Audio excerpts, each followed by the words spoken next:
माँ बहन बेटियां किस तरीके से इस गांव से बाहर जाती होंगी, आप खुद सोच सकते हैं। देखिए, हमारे गांव का दुर्भाग्य है, जो भी है, देश आज़ादी का 75 साल मनाकर अमृत महोत्सव मना रहा है, लेकिन हमारे गांव में रास्ते के मामला में कभी खुशहाली 75 साल में अभी तक नहीं आई। कितना हम लोग कष्ट करते हैं। आप इस रास्ते से आए होंगे, यहाँ से नकपुरा तक अगर बारिश हो जाए, आपको जाना हो तो आप नहीं जा सकते हैं, जैसे तैसे गिरते ढिमलाते आप जाएंगे। गांव से बाहर निकलने बहुत हम लोग सोचते हैं बहुत, तो कैसे हम गांव से बाहर जाएं। देखिए अभी अभी एक बाइक वाले आ रहे हैं, थोड़ा आप पास में आ जाते हैं, इसके बाद इनसे पूछते हैं कितना दूर से आ रहे हैं आप। लगभग नगपुरा से हम आ रहे हैं। तो क्या स्थिति है इस साइड की? पूरा एकदम गड़बड़ स्थिति है, पूरा बेकार हो गया है रास्ता। कितने दूर से आ रहे हैं? दुल्लापुर से। आगे का रास्ता कैसा है? बहुत खराब है। खराब है, बहुत खराब है। कितना किलोमीटर तक लगभग खराब है? बहुत यहाँ से दुल्लापुर से मानीपुर तक। बराहपुर विधानसभा के जो विधायक साहब हैं, उनसे भी हम कहना चाहते हैं कि कभी इधर भी आकर के लोगों से संपर्क कर लीजिए। केवल चुनाव के समय झंडा पकड़ाने से नहीं होता है। नमस्ते, प्रणाम, मैं राज सिंह।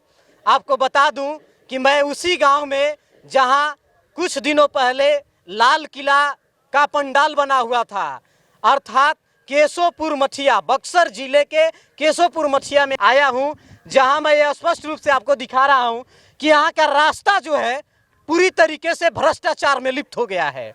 आप स्पष्ट रूप से देख सकते हैं कि जो रास्ता है यहाँ का, हम इसी रास्ते से आए हैं और आप सोच सकते हैं कि ऐसे रास्ते से आना कितना मुश्किल होता होगा।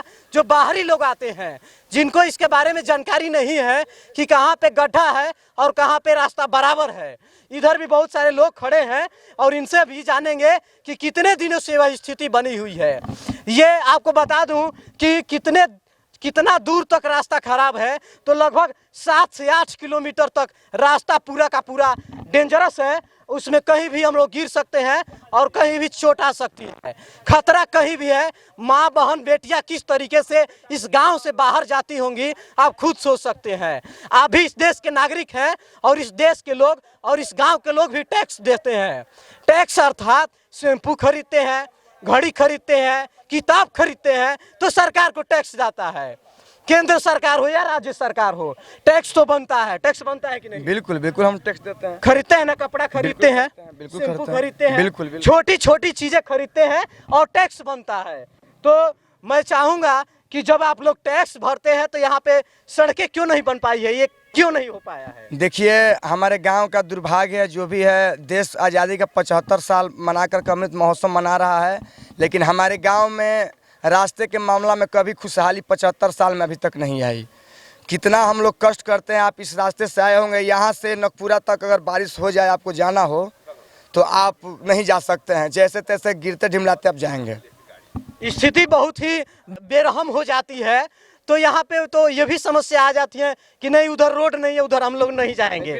विवाह विवाह का भी प्रोग्राम चलता होगा तो बड़ी स्थिति खराब हो जाती है। बरसात में कोई शादी नहीं करता है और मैं गांव से लोग शादी करना ही बंद कर दें। जिसको बरसात में शादी करना होता है वो बाहर जाते हैं। देखिए, ये बाइक वाला आ रहा है, देखिए कि कितने कष्ट में आ रहा है। इस बताइए, देखिए गिरेगा तो इसका क्या होगा? और भी लोगों से क्या, ये कितने दिनों से स्थिति बनी हुई है? बहुत दिन से स्थिति खराब है केशवपुर का। यहाँ पर कोई सरकार का ध्यान नहीं है और 5 किलोमीटर तक बहुत गजन है जाने आने में। गांव से बाहर निकलने बहुत हम लोग सोचते हैं बहुत, तो कैसे हम गांव से बाहर जाएं। देखिए अभी अभी एक बाइक वाले आ रहे हैं, थोड़ा आप पास में आ जाते हैं, इसके बाद इनसे पूछते हैं कितना दूर से आ रहे हैं आप। लगभग नगपुरा से हम आ रहे हैं। तो क्या स्थिति है इस साइड की? पूरा एकदम गड़बड़ स्थिति है, पूरा बेकार हो गया है रास्ता। बहुत दिक्कत है आने में। अगर कोई बीमार पड़ जाएगा तब पर भी हम लोगों को लग रहा है कि स्थिति इधर मर जाएगा, वो ले जाने आगे नहीं जा पाएगा। एकदम नहीं जा स्थिति एकदम बेकार है इधर की। हाँ, स्थिति एकदम बेकार है। क्या कहेंगे ये सरकार से, जो सरकार बनी है? अब सरकार हम क्या कहें, अब आप ही लोग देख लीजिए। सरकार से क्या कहें, कहने का शब्द नहीं है। मतलब भ्रष्टाचार से पूरी तरीके से लिप्त है। बराहपुर विधानसभा के जो विधायक साहब हैं, उनसे भी हम कहना चाहते हैं कि कभी इधर भी आकर के लोगों से संपर्क कर लीजिए। केवल चुनाव के समय झंडा पकड़ाने से नहीं होता है। आकर के कभी इस सड़क पर आकर के कभी झंडा पकड़ाइए और देखिए कितने लोग आपको सपोर्ट करते हैं। कितने दिनों से स्थिति बनी हुई है? अरे बहुत 10 बरिस ले खराब है स्थिति इसका। क्या स्थिति है इधर का? कैसे जाते हैं इस भाई ला हम ये बोलेंगे तो हम लोग के केशवपुर के रास्ते पे ध्यान दो।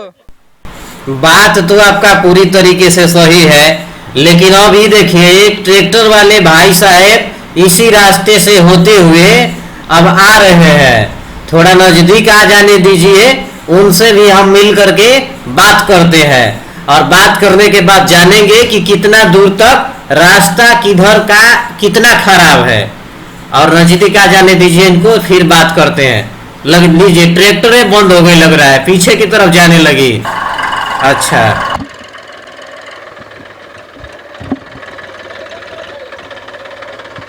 कितने दूर से आ रहे हैं? दूल्हापुर से। आगे का रास्ता कैसा है? बहुत खराब है। खराब है, बहुत खराब है। कितना किलोमीटर तक लगभग खराब है? बहुत यहाँ से दूल्हापुर से मानीपुर तक। दूल्हापुर कितना दूर होगा? मतलब 5-6 किलोमीटर के आसपास रास्ता पूरा खराब है। उधर बाइक से जा सकते हैं कि नहीं? नहीं, बाइक से नहीं जा सकते हैं। तो इस गांव के आदमी कैसे उधर जाते होंगे? अब पता नहीं, बहुत कष्ट करके। जबरदस्ती वैसे ही जाएंगे आएंगे। मान लीजिए कहीं जाते हैं रास्ते में गिर गए तो क्या होगी स्थिति? चलिए।